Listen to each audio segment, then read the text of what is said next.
महर्षि वेदव्यास जी के जन्म की कथा।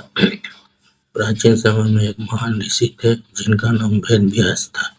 उन्हें हिंदू धर्म के सबसे महान ऋषियों में गिना जाता है क्योंकि उन्होंने महाभारत की रचना की और वेद को 4 भागों में विभाजित किया, इसलिए उन्हें वेद व्यास कहा गया है। उनके जन्म की कथा ही बहुत अद्भुत और दिव्य मानी जाती है। बहुत समय पहले एक महान तपस्वी ऋषि थे जिनका नाम पराशर था। एक दिन वे यात्रा करते हुए यमुना नदी के किनारे पहुंचे। उस समय नदी पार करने के लिए एक नाव थी जिसे एक सुंदर और विनम्र लड़की चलाती थी।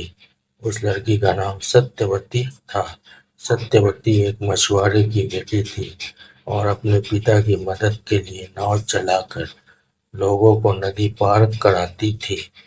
जब ऋषि पराशर नाव में बैठे तो उन्होंने सत्यवती के तेज और पवित्र स्वभाव को देखा। वो समझ गए कि यह साधारण लड़की नहीं है और इसके भाग्य में कुछ महान लिखा है। ऋषि पराशर ने अपने दिव्य ज्ञान से यह जाना कि इस लड़की से एक महान ऋषि का जन्म होगा जो संसार को ज्ञान का प्रकाश देगा।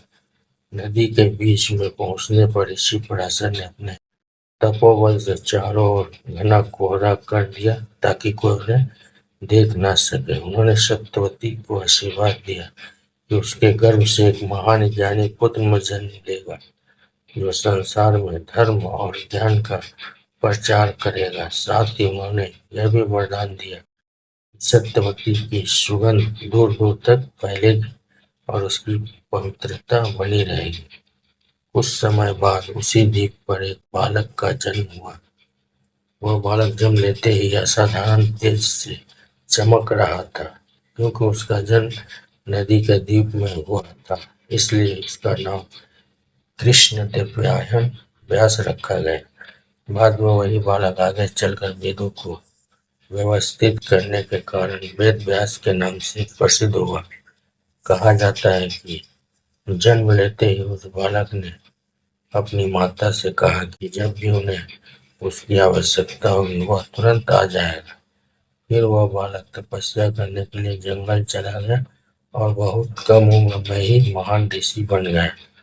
बाद में उसी वेद व्यास ने महाभारत जैसे महान ग्रंथ की रचना की जिसमें श्री कृष्ण, पांडव और कौरव की कथा बताई गई है। उन्होंने कई पुराणों की भी रचना की और वेद को 4 भागों में बांटकर मानव जाति को ज्ञान का अमूल्य खजाना दिया। इस प्रकार महर्षि वेद व्यास का जन्म केवल एक साधारण घटना नहीं था बल्कि यह संसार को विज्ञान और धर्म का मार्ग दिखाने के लिए ईश्वर की एक दिव्य योजना थी। इसलिए हिंदू धर्म में उन्हें बहुत सम्मान और श्रद्धा से याद किया जाता है।